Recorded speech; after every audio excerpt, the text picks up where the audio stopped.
Years ago, I was having this conversation with somebody, it doesn't really matter who, about charity, about when you're trying to help somebody. And the response was, because I had said well, wouldn't it make more sense to keep your money as opposed to paying a bunch of taxes? And then you taking your money and then going and helping somebody with it. That way you know the whole story and all the circumstances behind it. And you would have an opportunity to be involved helping somebody directly. The response was, well, no, I would just rather pay taxes and then just have the government go do something like this. This came from the mouth of a Christian. This, of course, is when I pretty well abandoned the idea that Christianity is a religion and it's more of just now something you do on Christmas and Easter or something and pretend. I'm saying this, by the way, as an atheist. But it's like even the pretext of, going out and helping people and being involved in their lives and so that stuff just kind of went away, it seems. There is this desire to not have the problem apply to you. Instead, I'll just give you some money as opposed to go and give you some time, which is infinitely worth more to people than any of your money that you could ever give to somebody, right? I mean, years ago I did this video, I tried explaining this, and I failed horribly.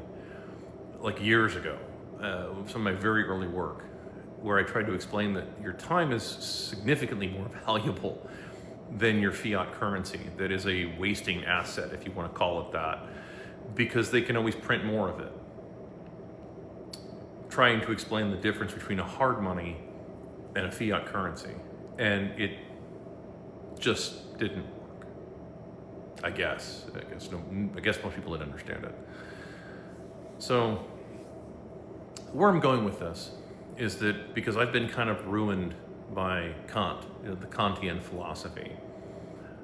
So now if I'm dealing with a person, I end up seeing a person instead of a mark or somebody I can make money off of. Don't get me wrong, I mean, I have to make a living like everybody else, but I'm very honest about it. And that ruins you for trying to run a scam or a con, especially against people that really don't have that kind of money, and that they really don't, they have big problems in their life. Most people are, have a lot going on in their lives, and they're trying to survive like everybody else out here. And some people don't, it's true. I mean, some people just have lots of fake money, and, maybe they deserve to be taken advantage of. Maybe they do. But that's not really for me to decide. So, I guess my question with all of this is I think that the reason why you as in the internet as a whole, can't find any kind of honest leadership anywhere or any kind of honest people, because it's all the time, it's well, how come we can't find good people in politics? How come we can't find good people in leadership? Where are all these good people? Where are the alphas? Where are all these people who are the lead? Well, you've punished them. You punished all of the competent people for being competent. You punished all those people who asked questions. You punished all those kids who asked questions. I know, I speak from personal, first-hand experience on that. You punished all those people. You destroyed all your alpha males with family courts. You destroyed that. You destroyed all the people that would go and that would be competent, because what you didn't want to support that. What you wanted was someone to tell you what you wanted to hear, which is usually something akin to vote for me and I'll make all of your wild fantasies come true, which is absolute, complete, utter bullshit. And it has always been. And the thing is that I think in the back of your mind, if you take the time to really think about it, you know exactly what I'm talking about, because everybody's guilty of that. We all love to hear things we want to hear. It's why people go to concerts. They want to hear things they want to hear. But sometimes you have to hear things you don't want to hear because you need to hear it. There's a lot of that. Sometimes, you ever think about this?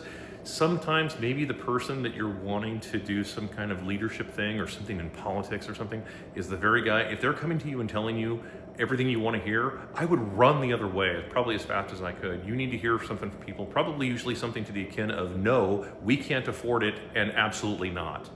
Or some combination of the three is probably what you should be hearing. But that doesn't get votes, does it?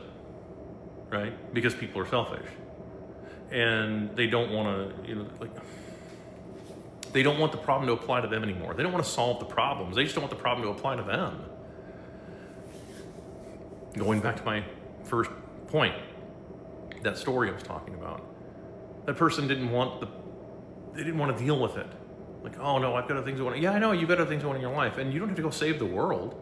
My God, that's insane. That would be crazy to do something like that. But you certainly could do, I don't know, the so-called pay it forward thing, where you could maybe find 3 people that you could do something for, right? You probably find 3 people within walking distance of your house that you could do something for. And I realize that some people shouldn't be doing anything because, some of you need to you need to clean up your bedroom first, then you need to clean up the rest of your house first. Then once you clean your house up, then you can go out and tackle cleaning up the world, clean up your neighborhood. But you have to deal with, priorities, right? Don't complain about the snow on your neighbor's doorstep when your own front porch is unclean. I think it was Confucius that said something like that. But yeah, this is kind of the reality. So I guess the question is that what would you be willing to do? Not give money, forget money. That's on vacation. We're not doing that anymore, especially nowadays, especially since money doesn't really have any kind of value. Certainly, for instance, the US dollar has no actual value, has no intrinsic or mathematical value of any kind. None. I've been over that. I've got an entire channel devoted to that, hundreds of videos talking about that. So no, that isn't, and for people who followed me, you know exactly what I'm talking about.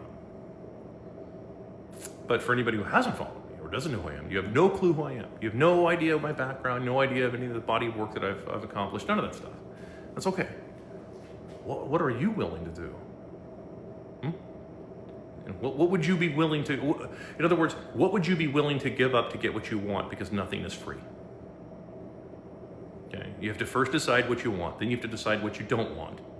Then you have to decide what you're willing to give up to get what you want, and then you have to develop some kind of a plan, and then just go through with the plan. That's it. There's no other way. Anybody coming to you telling you that they can just wave a magic wand, like that's the stories of, there's all kinds of genie stories like that, right? Our fiction's filled with these stories. Everything from the monkey paw to the Twilight Zone. There's all kinds of stories like this. Of somebody wishing for something and then finding out that the wish didn't get them what they really wanted. Well, yeah, it's because you didn't develop the discipline to actually get any of that. You didn't give anything up. You wanted something for nothing. And unfortunately, rather than be honest about that, you try to trick your way through it and you try to do mental gymnastics. So, what are you willing to give up?